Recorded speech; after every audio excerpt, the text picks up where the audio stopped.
Good day mga bossing, kamusta ang ating mga buhay-buhay? For today's video nga pala ay magmumotor tayo guys. Kaya tara samahan nyo kami mga magtotropa. Ang rides nga pala natin guys ay sa Infanta, Quezon. Kaya 2 AM pa lang ay ride out na agad kami guys. From Dasmariñas, diretso kami ng SM Molino, tapos Daang Hari Road, tapos diretso ng Alabang, tapos Service Road. Pagdating nyo ng Bigutan exit guys ay kakanan na. Tapos diretso ng Taguig papunta ng C6. At pagdating ng C6 guys ay dire-diretso nyo lang ang mahabang kalsada na yan guys. Diretso nyo lang diretso hanggang marating nyo ang Rizal. A few moments later. At ayun na nga guys, inabutan na kami ng sikat ng araw dito sa may Tanay Rizal at may nakita kami magandang view. Kaya't sandali muna kami dito nagpahinga dahil mga ngalay na rin ang aming mga katawan sa sobrang layo na ng aming nabiyahe. Ayan nga pala ang aking mga kasama, sila GR, sila Sean at kanyang partner, si Dipad at ang kanyang partner, at si Shiba at ang kanyang partner. At syempre, hindi mawawala ang aking partner na si Mylene. Parang couple rigs ang kinalabasan ng aming rides dahil kasama namin ang aming mga partner. Isang tropa lang ang hindi kasama ang kanyang partner, si GR. Bakit kasi hindi mo sinama? A few inches later. At ayun na nga guys, matapos namin magpahinga ay ride out na ulit. Kaya background music, pasok!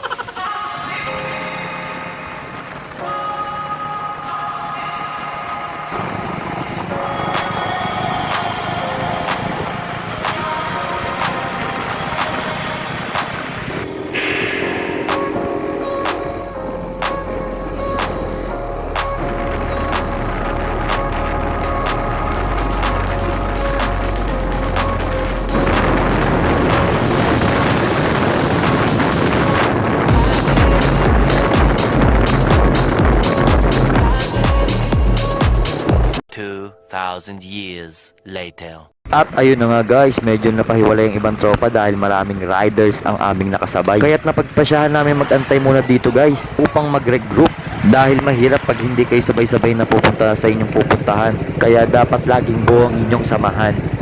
One eternity later.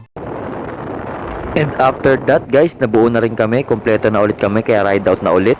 Sobrang layo pa kasi namin sa aming pupuntahan kaya't hindi na kami nagtatagal sa aming hinihintuan. Medyo malapit na rin kasi magtanghali guys at gutom na rin kami kaya't nagmamadali na rin kami. A few moments later. At eto na nga guys, mukhang eto na nga. Sa wakas ay narating na rin namin ang arko ng Infanta, Quezon. Kaya't pagdating namin dito guys ay huminto kami. Syempre hindi natin papalagpasin yan guys. Syempre kailangan natin magpicture. At pagdating nga pala dito sa arko ng Infanta, Quezon guys ay napakalapit lang din dito na picturean ng KM90. Kaya't daanan nyo na rin ito guys. Huwag na huwag nyong papalampasin. A few inches later. At after that guys na matapos naming magpicturan at tumambay sa arko ng Infanta, Quezon ay agad na kami dumiretso sa aming kakainan. Dito lang yan, lagpas siya onti ng arko guys. Pagkabante nyo, madadaan nyo to guys, restaurant na to, ang Wind Hills Marquez Restaurant. Yan, dito lang yan guys. Pagkalagpas nyo ng arko, diretso nyo lang guys, malapit lang ito. At pagkadating nga namin dito guys ay umorder na kami agad ng aming mga kakainin. At habang inaantay ang order, ayan na nga guys, kitang kita tinulugan nila yung restaurant.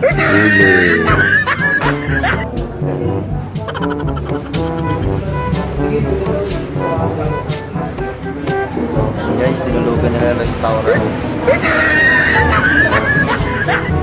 One eternity later.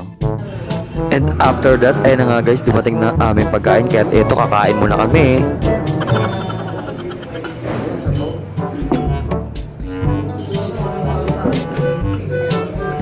2,000 years later.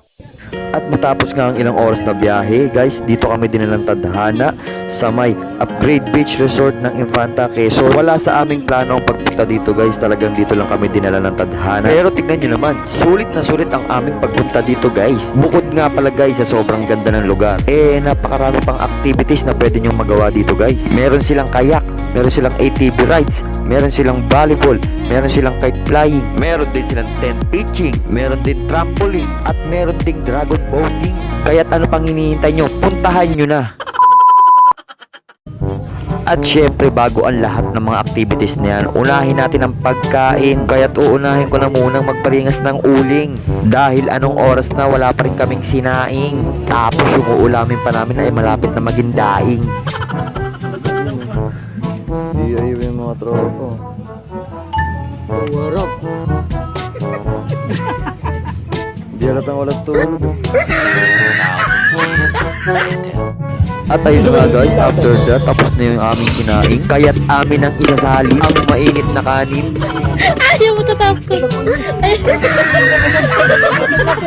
Plato doble. At ayun na nga, muntik pang matapon ang aming sinain.